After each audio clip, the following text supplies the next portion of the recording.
JT Wistrcill called me crying, and he said Utah deserves a college football playoff spot over Notre Dame and Alabama. And you may think he's a crazy person, but I think he's right.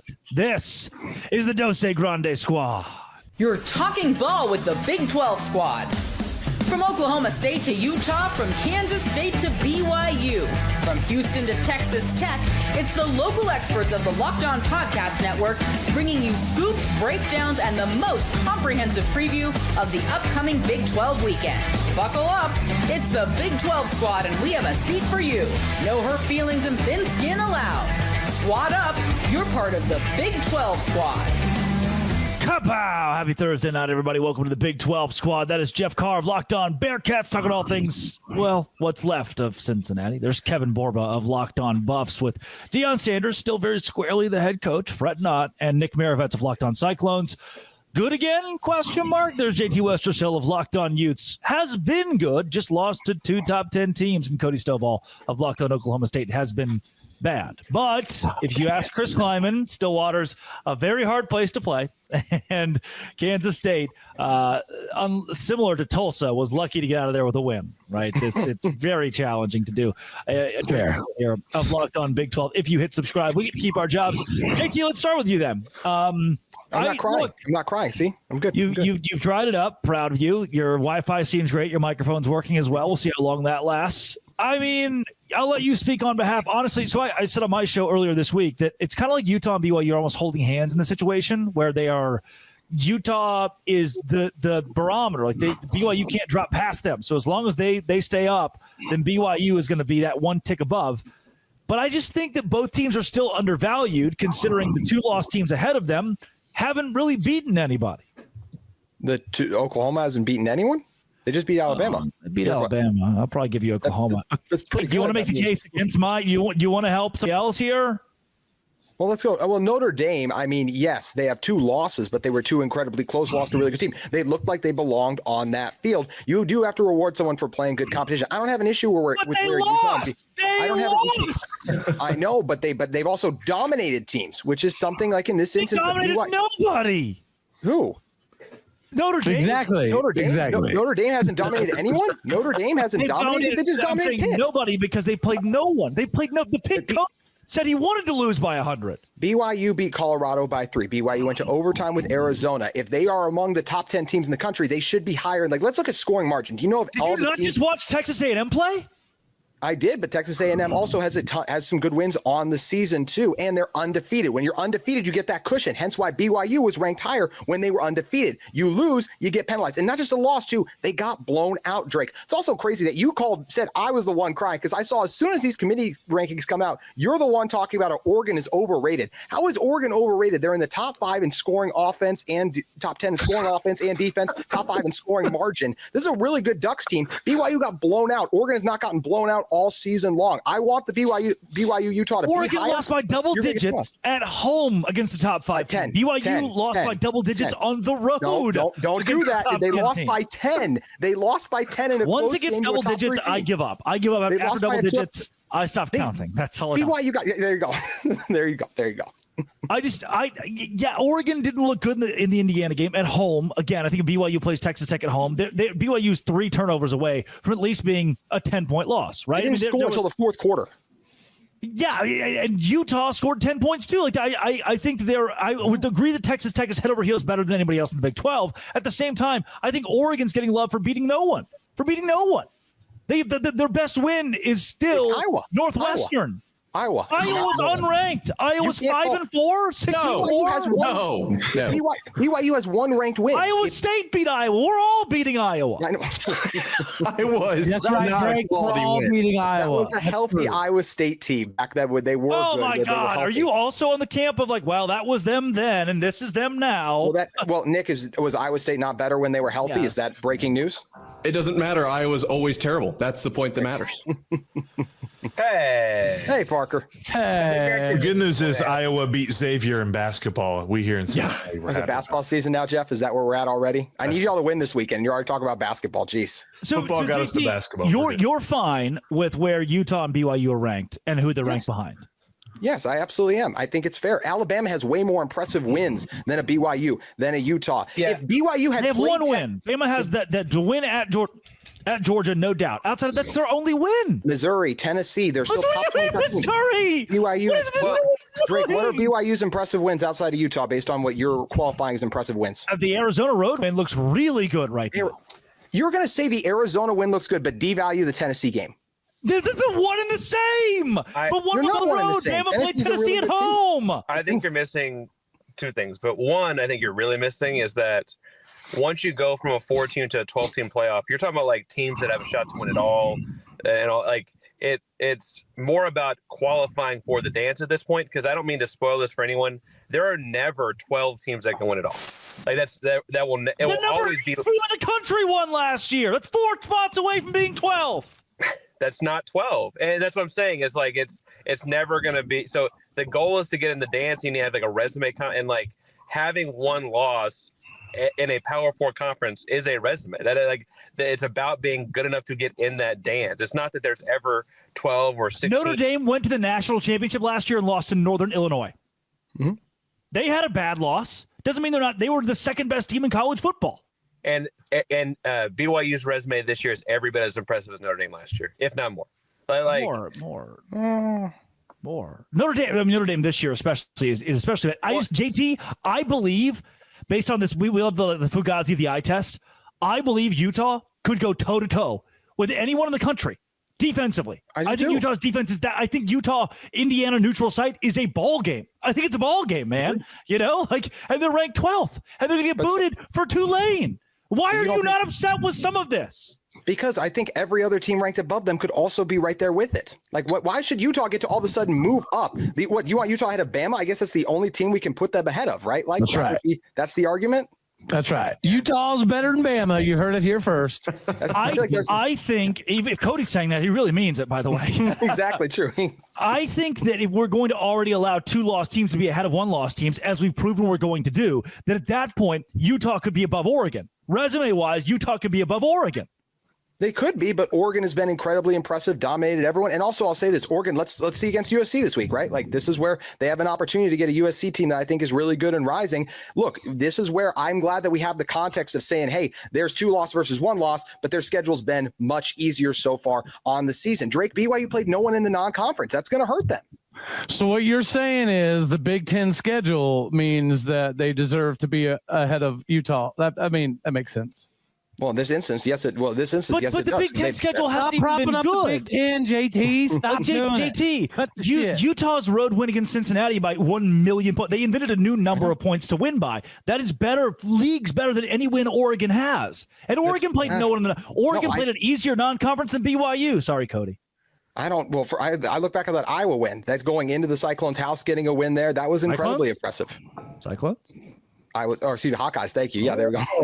It is a Cyclone State, though, right now. That is maybe the most disrespected I've ever been. I mean, you also have to think about the SEC is still going to play itself out, right? Like these teams still have to play one another. Oklahoma has to play LSU. Alabama has to play Auburn. Like these aren't ranked matchups, but they're rivalry matchups. Name 2 teams that have already fired their coaches. Have we not seen teams get frisky down the stretch in the rivalry week? Frisky?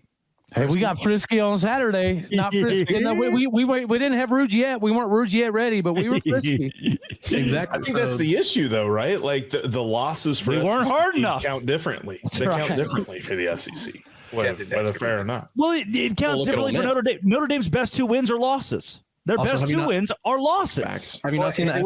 Auburn's ranked like 24th. They're the best 4 and 5 team I've ever seen. FBI has Utah above Texas Tech, which is hilarious. The real question is, if Georgia Tech beats Georgia, does Georgia Tech jump into the playoff?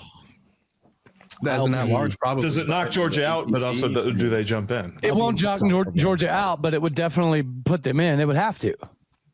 I don't know. Texas A&M has to play at Austin, so that's going to be a tough one. Like, although Texas has looked terrible against Georgia. Like all these teams have at least one remaining matchup. Like they play I mean, they're playing their local high schools this week, but next week is when it gets real. And so a lot of these teams are going to have their season dashed by a team with nothing to lose. Like that is the goal of Auburn, the goal of LSU, the goal of a lot of these schools is to ruin seasons. And we are getting to that point of the year. And not a lot of these schools have room for room, I guess. Yeah, if Oklahoma loses, you're going to see BYU and Utah jump them. That's a good conversation. I need to tell you about FanDuel as well.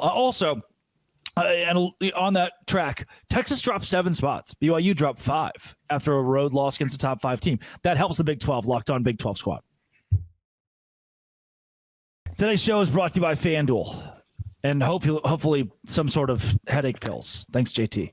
The NBA is back. There's no better place to get down on the action than FanDuel, the official sports betting partner of the NBA. Even if you miss the start of the game or want to ride the hot hand, FanDuel has live bets on everything from who will score next to fourth quarter comebacks. Plus, even combine your live bets in the same game parlays for a shot at a bigger payout. It keeps the game exciting, especially when your team's making that late push. Right now, FanDuel is giving new customers $300 in bonus bets when your first $5 bet wins. Head to FanDuel.com. Sign up, play your game. FanDuel, the official sports betting partner of the NBA, is FanDuel. Go to FanDuel.com and do it today.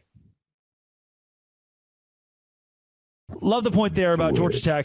And even, if we see Texas beat A&M, right, do they jump ahead?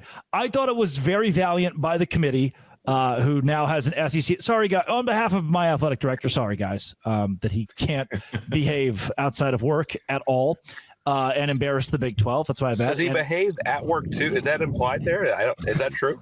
Can't even dress correctly. It's kind of a trap. He basically assaulted a player for wearing the wrong undershirt. So where does he behave would probably be the better question. I don't think he behaves, actually, now that I think about it. I don't know if he ever has. So sorry about that. Sorry.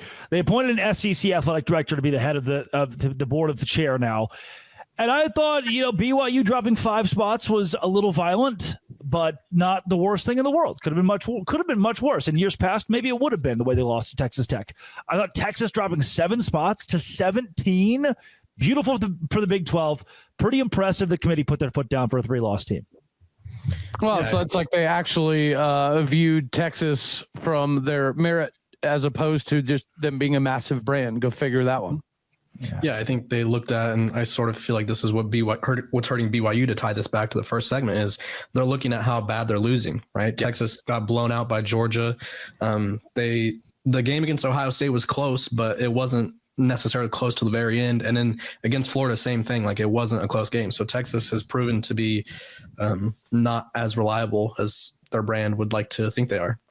Yeah, and even the win against Oklahoma, right? That's a hurt Mateer. Like, that's why I'm okay with Oklahoma moving up as far as they did, is it's like they had a hurt quarterback, John Mateer, looking better, looking healthy, and they deserve to be rewarded for that win versus Texas. We look back, yeah, you got a good win against a Vandy, in my opinion, but like you guys said, like how you win and lose these games has to matter when we're measuring teams by narrow 1 to 2 loss margins. And I think it's good that Texas plummeted because it feels like this Arch Manning train can finally be put to a halt, at least for this season.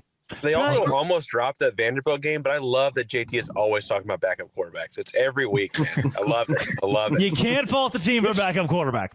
Also, what happens to Texas A&M and Utah and BYU if Texas beats Texas A&M in that last week? Like that really has to throw Utah a and BYU. right? I think we're okay. Yeah. Okay. If that happens, just because I think today we proved that. Mm-hmm. Okay. Also, making his appearance in the second quarter after halftime, just like the TCU Horned Frogs, Darian Gray. Yeah, you kind of nailed that entrance. On brand, guys. Nicely done. Are we in fire the coach territory, Darian? Oh yeah, no, 100%. Wow. Yeah. No, let's not sugarcoat it. Now, is TCU there? We'll see. But everybody else who is not. No, not just me. Literally everybody who isn't a decision maker is there.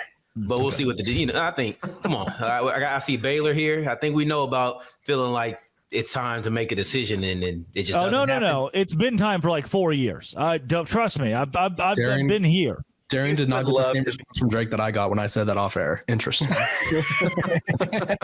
Houston would love to be Sonny Dykes' last game in Power 4 football. Houston would love that. Houston will win too. That's kind of a. Can I just say really quick, where would the playoff picture, Parker? When's that happening? Houston's 23 right now, baby. 23.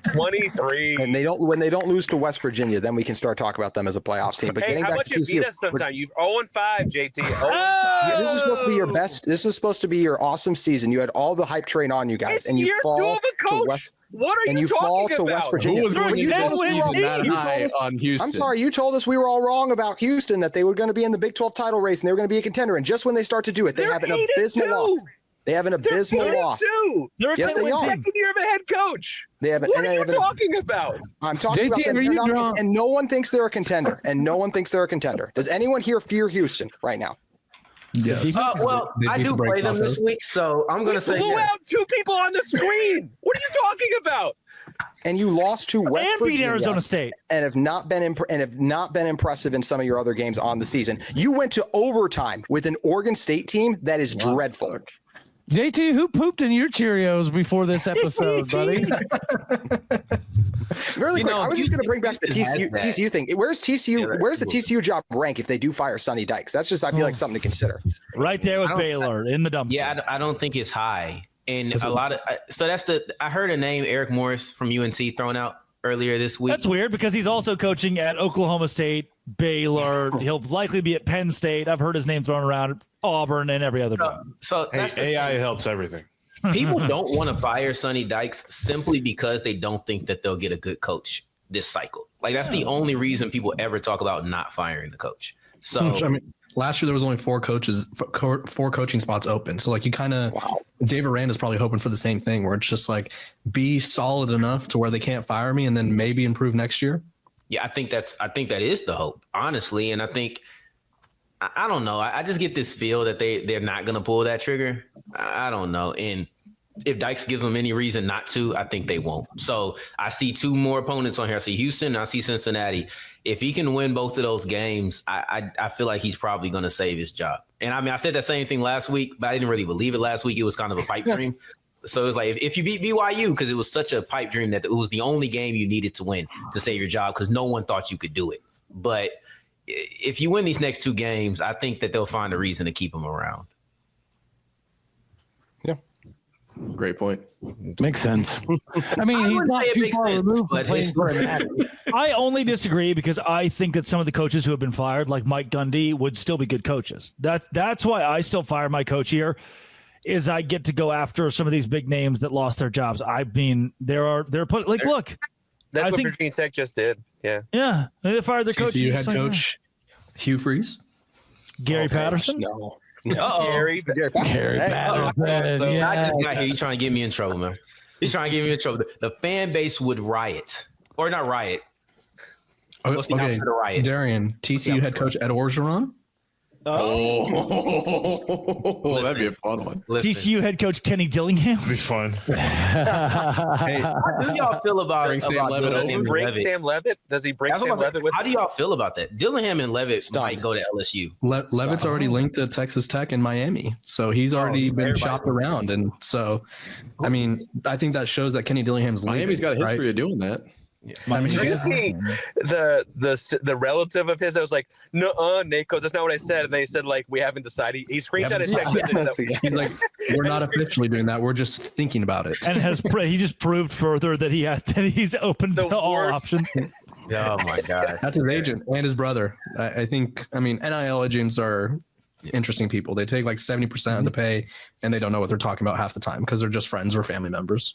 If Kenny Dillingham really left, it would be crazy considering how emphatic he's talked about, like, I'm Arizona State. Okay, I'm a life here. This is my dream job. This would be a part about college football coaching. Every coach is at their dream job until another job comes. Like, he's different. I know, right? but like every job has more money, more resources. Like he could really tap out to Arizona State. Like last year could have been the peak for Arizona State. True. So where does that leave him? Rich Rodriguez. I always thought that Kenny was a kind of guy that would stay at Arizona State for 2 decades. But if you look at what just happened to Mike Gundy, the loyalty aspect of it in this new business is a little bit different. So perhaps Kenny Dillingham understands that sometimes it's better to get out while you're still a legend as opposed to being the villain that Mike Gundy now is. If I may, as well, Nick? if I'm Kenny Dillingham, I look at my athletic director and say, give me more money for NIL, give me more money, give me more infrastructure. And he says, I can't. I look over at Texas Tech and say, I can't compete in this conference, and I leave.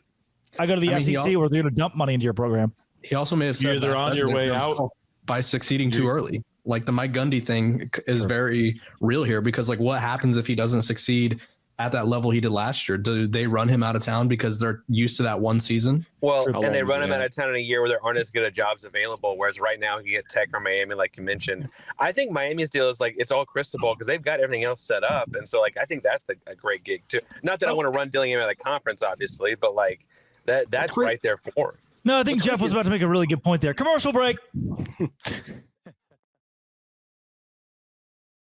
Jeff, what were you saying? I was going to say you're either on your way out or you're on your way up. That was it. That was the whole damn thing. I just took a commercial break. Nailed it. I made them wait for that. It's the Batman thing, right? Like you're either the hero, you either die the hero or you live long enough to see yourself become the villain. Because I don't think I feel like I don't think that's I That's tripped close. over that one, but Very close. When it comes to college coaching, like you either get that investment and you win and you get picked over by like a handful of schools, or you get fired. Like you don't really stay. I would say Matt Campbell is the long-term hero.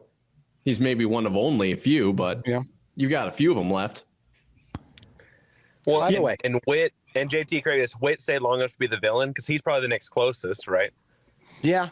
Yeah, in terms of that, I guess, yeah, that's fair too. Like JT, think about if Utah, they didn't, obviously. I'm just saying, if Utah done what they did last year, went 5-7, Whittingham is fired the Gary Patterson style, and it's like, oh shoot, he's probably a statute coach, but also bad taste in mouth. Goodbye.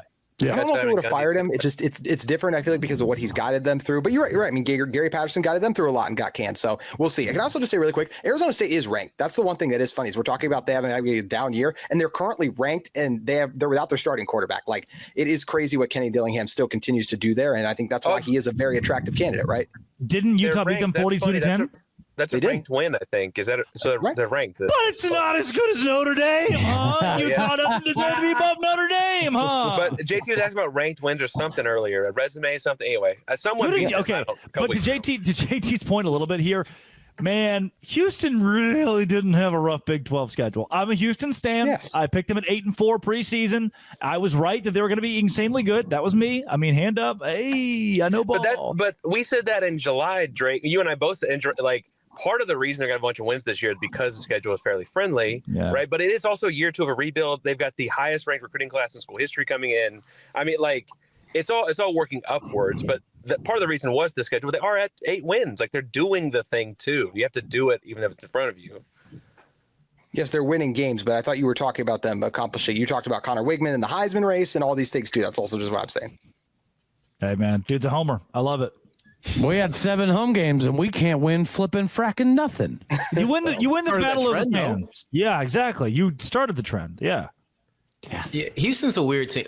I think Houston is a weird team in the sense that like they win games, like JT said.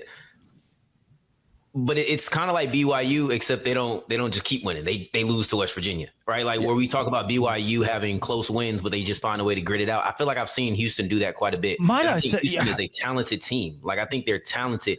I think that JT and Parker are having 2 kind of different conversations where Parker is saying, look at where we are and look at how we're ascending. True. But then JT saying, are you a contender right now? Yes or no? Or are you a force in the Big 12? Yes or no? So it feels like 2 different conversations, really. That's valid. I totally agree with that. Darian makes a wonderful point. Way too level-headed for the squad show, Darian. Oh, sorry.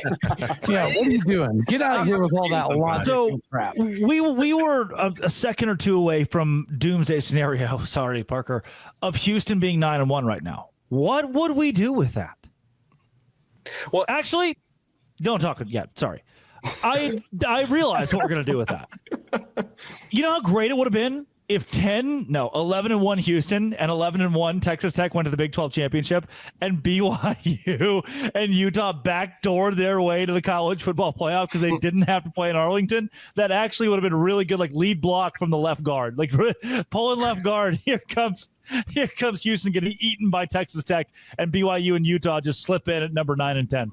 That's rich right there. Can we talk about something really quick I thought was actually very concerning for the Big 12 tonight? Did you guys notice how the new CFP chair answered the question about how teams will be viewed who play in a conference championship game? He gave a crap answer. Like, he basically said nothing, but he absolutely in his answer basically implied, like, yes, a conference, you can get a negative strike on your resume even if you make a conference championship game, which is a concern for a Big 12 because it doesn't mean 11-1 BYU. If they were to lose, get blown out again, they would be taken out of this. Or if Utah gets in there and they get blown out or something, like, but any teams, it's just not this is where it hurts. Like, I don't feel like the Big 12 is in a great position to get two teams in right now because I think Tech is going to win the Big 12 title and someone's going to get another loss, and that won't be good. 100%. They set the precedent. I do think that the committee does value the Big 12 more so than in the years previously. I don't know that it's going to hold up, but as it sits now, I would say that the committee seems to be giving the Big 12 at least enough of an ability to get two teams in.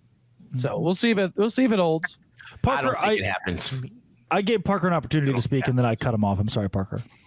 No, we were talking about a West Virginia loss earlier, and I was going to point out that context people forget is that, like, they had lost a fairly influential coach to cancer that week and played 11 a.m. the day after Thanksgiving. But that always gets lost in the context of that West Virginia game. But Thanksgiving? After Halloween. Sorry, I haven't slept in a long time, but I'm here.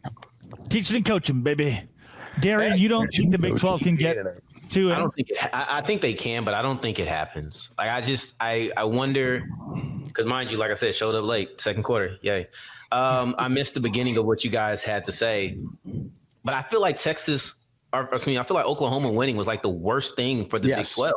It was terrible. So now you're looking at an Oklahoma that plays LSU and Missouri, if I'm not mistaken. Yes, LSU and Missouri, I think.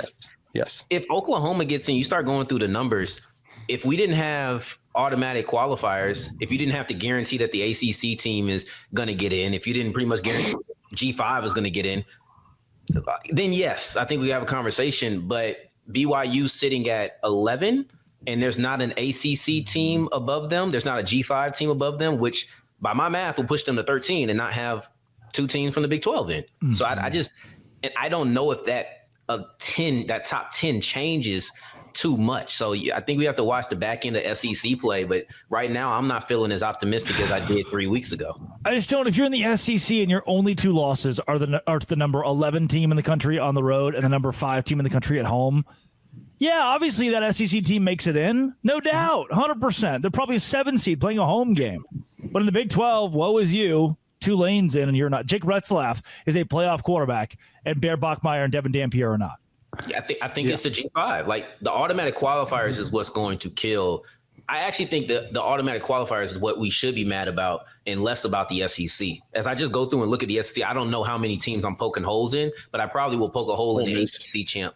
Ole Miss? Yeah, maybe Ole Miss. Close, Darian, but the only pushback I'd give there is if not for the automatic qualifier, we get 0 in last year. Yeah. I like the automatic qualifier. I'm not against that as a principle, but I do think it's one of the things that may cost a secondary team. So I like it. I think it makes sense, but Tulane is going to get in because the G5 has to get in. If they didn't, then you probably would see a second BYU or a second Big 12 team in BYU or Utah. So, like, I'm with you. I like the principle, but sometimes Texas Tech cost you. But if Texas Tech wins the championship game, I don't think anybody else makes it in. Like, somebody's got to beat them. Feels like and Texas Tech has to be the at-large. I should add that qualifier. You're right. If Texas Tech wins the conference, I think if BYU or Utah make it, then they could make it into the playoff, and then Texas Tech can make it as an at-large. Then don't y'all have me out here rooting on Utah? Don't you put that evil on me, Ricky Bobby? Hey, you know who's who's not rooting for Utah? The committee. They moved Miami over Vandy. If Utah doesn't cover the spread against Kansas State this week, I bet Miami would jump Utah unless Miami looked bad or lost. It feels like they're trying to get Miami in over Utah right now. Does Miami have one of those cool Citadel games? I don't think so, actually. They actually play Pitt. Well, first of all, I could rant so long on Pitt and Pat Narduzzi last week going into last week's game, the attitude that he had leading into that, because that's another one. If Pitt could have somehow beat Notre Dame, that would have been good for the Big 12 too. But Miami's got a couple of games down the stretch. None are amazing. And, Miami isn't even going to get into the ACC title game more than likely. So it sucks that could be another at-large team with a chance to jump at Utah. And it feels like they're getting in for big brand because they have bad losses versus Utah only has good losses. Who's your last game, JT? Our last game is Kansas. Okay.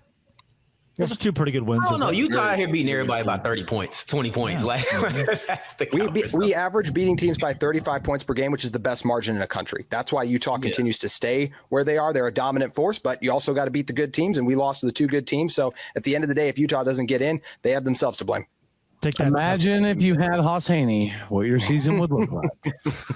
I don't know, Bird Ficklin, man. Y'all look him up if you have it. He's crazy. The Bird, man. People say if you have two quarterbacks, you have none, unless you're Utah. Unless you're Utah. That is the panel of Big 12 people that we have every week for the Big 12 squad. This has been and always will be Locked On. Thank you for making our shows your first listen every single day. If you hit subscribe, we can keep our jobs. Dose Grande Squad.